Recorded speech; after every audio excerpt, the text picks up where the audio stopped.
Hi అండి, అందరికీ welcome back to our YouTube channel. అయితే ముందుకు వచ్చేసి అందరికైతే హ్యాపీ ఉగాది.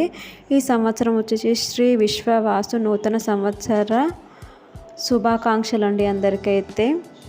ఉగాది పండగ అనగానే మనకు గుర్తుకొచ్చేది ఉగాది పచ్చడి మెయిన్గా, అలాగే భక్ష్యాలు కూడా. మేమైతే ఈ ఉగాది పండగ రోజైతే ఉగాది పచ్చడి అలాగే భక్ష్యాలు అయితే ప్రిపేర్ చేసుకుని ఫస్ట్ అయితే దేవునికి సమర్పించిన తర్వాత, దేవునికి పూజ చేసుకుని తర్వాత దేవునికి సమర్పించిన తర్వాత మా కుటుంబ సభ్యులందరం కలిసి అయితే ఈ ఉగాది పచ్చడిని స్వీకరించాము. ఈ ఉగాది పచ్చడి ప్రాసెస్ ఎలానో వీడియోలో చూసేయండి.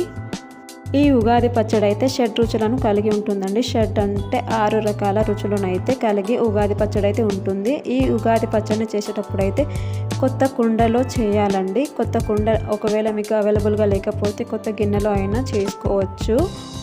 ఈ 6 రకాల రుచులు వచ్చేసి కారం, తీపి, పులుపు, వగరు, చేదు, ఇలా అయితే 6 రకాల రుచులు అయితే ఈ పచ్చడిలో ఉంటాయి.